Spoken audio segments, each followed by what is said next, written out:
this production before? I have. Some years ago. About, it might Doesn't have been, matter, we don't need to might talk have been about years. 1865, I think, yes, going back. But you were the little cat that does... Well, I was, yeah. Syllabub. But for the audience, that's the one that steps forward and sort of is the little cherubic one. She's the beacon of light in a way. Yeah. Like she sings the lead up so innocently and beautifully to memory. And the words that she sings in memory are the words that Grizabella sings. Because the thing is with memory too, we never really do the song that is infamous, you know, the one that has been recorded how many times, and the one that people perform live on television. It's never done sort of broken in its up into entirety. scenes. Exactly, and it's really structured as more of an acting monologue. If you were to take the music out of it, it would be a monologue. And so with this makeup, what we do with the young Grizz is we do a foundation. If we were to put on the Grizabella makeup, this is how we would start. So she starts off with perhaps that's how she might have looked before she became, you know, the sad character that she developed into. So what a lot of people wouldn't realise is that in the opening scene, the opening song, Yep. you are there. Yep. I am And one it's of sort of those. symbolic a bit, isn't it? It's sort of like, apart from making up an extra cast member, it's almost symbolic that, you know, it's the story, it's Grizabella's story, the show. Yep. And so she's starting out as one of the cats, One of but the then when team, she one of the comes group. back, Yep. she's actually the poor old. The one who's very isolated. What's it like coming back after all of these years to, you know, having started your career in Cats in Australia? How's it to come back and play the role? Because it doesn't matter who you are, you will want to have played Grizabella. Even if it's not right for you, it's one of those roles you think, I wonder well, if a friend of mine from Australia is actually going to come and see the last show in Milan, believe it or not. She's a doctor and she's got a conference in Barcelona and she's coming over to Milan for the last thing. And she said, I've just got to see you playing the Big G. And I, you know, she said, I can't believe you're playing the Big G. And she was there on opening night in Australia. Because you got the role before. I did. But it just didn't work out. It didn't work out timing-wise. So often that's the way with well, things like you know, that. I'm a single mum, and so I'm juggling work and life and there's school other life, opportunities and that there's there's a lot of things to have to take into consideration. So when this came up this time, it was like, oh wow, it's because I've just finished doing Gypsy in the West End, and that has been, you know, just such a wonderful experience.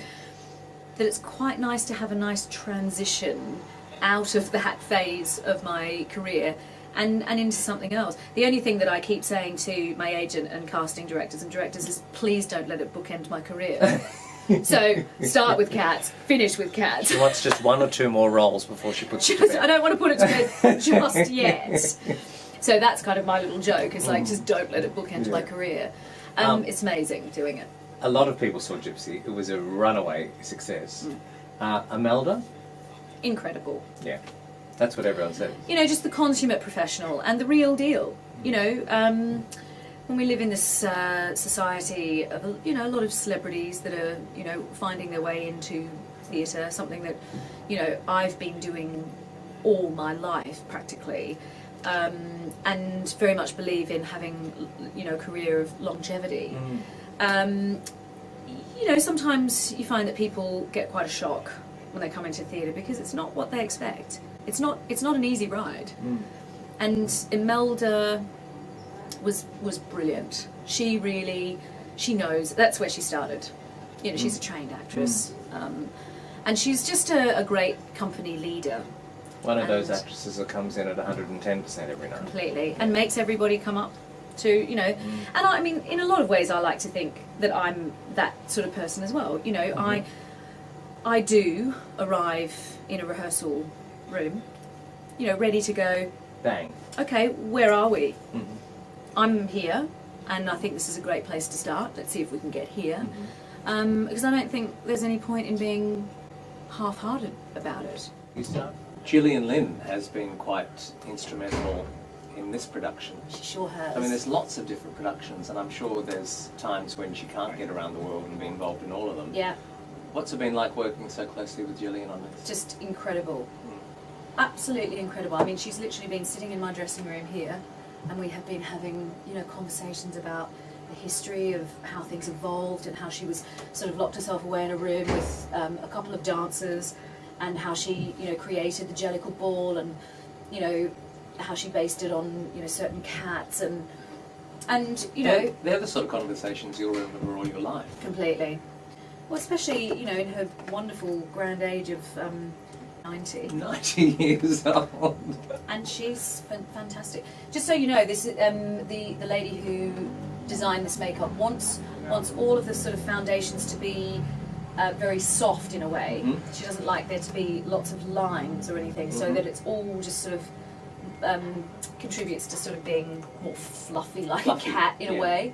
So that's why we use this powder after we've put the grease on to just sort of blend it out a bit to get the right look. You started your career in Australia. Yep. That's where we met. Yes. But you've been here a long time, and you have played some wonderful roles. You were in Saturday Night Fever, the original production. Yep.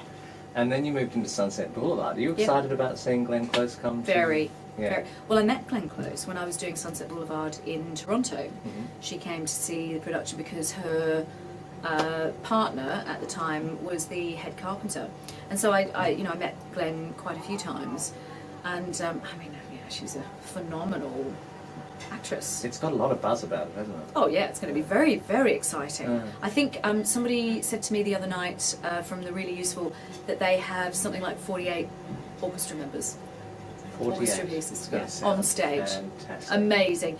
And I can imagine, having been at the very original Sitz Probe for Sunset Boulevard, Andrew Lloyd Webber will be absolutely over the moon. Here we're getting deliveries in the dressing room of your costume as we speak. It's just arriving. Little basket. But I remember Andrew Lloyd Webber being over the moon because it was one of the first times that he'd done something acoustically. Because Sunset Boulevard in the Pit originally, I don't know if it's changed, but was done acoustically, and he had a lot of strings. It's a very sumptuous. There was no sort of synthesizers or no. And I just remember him being really excited about the sound. So I'm just wondering how many strings they've got in that 48-piece orchestra. There's nothing like that. Having all those instruments playing, you know, different parts of the orchestrations. It's just gorgeous. We have a young Betty Schaefer, who has now stepped up to play Grizabella. Grizabella. Absolutely. Well,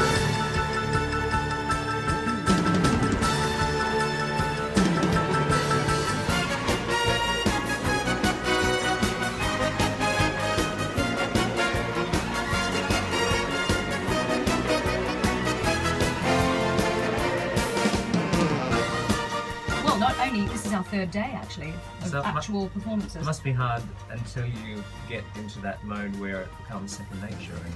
Yeah, which it's not at the moment, unfortunately. So it's still everyone's still kind of shuffling around. Well, Hannah knows what she's doing because you've done the show before quite a lot, haven't you, babe? Yes, but it's still different with different people. It is. Different routine. Yeah, things. absolutely. I mean, although the show's the same mostly. And you've also gotten into a routine with other people, and you know that's all slightly different as well. So If you look tough. that's fine. It's amazing what the wig does, isn't it? It's a great wig, isn't it? Yeah, actually, it's good. She's very well. You know, it contributes a lot, to haven't we, with her? We over the have, last week. but it really contributes to the whole thing of, you know, Grizabella, the glamour cat, you know, that once was.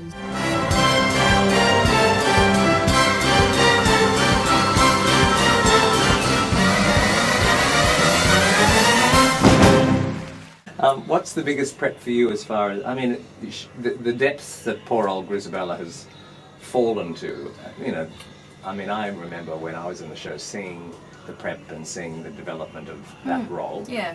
your role. It's hard, it must be pretty It's emotional. very isolating. It's very emotional. You can't help but take on board everybody else's hatred or animosity or curiosity about who you are or what you were, in the intrigue about why is she rejected, and it's a real reflection on life, isn't it? There's an entire cast of characters looking at you, Yeah, not in a favourable way. not at all.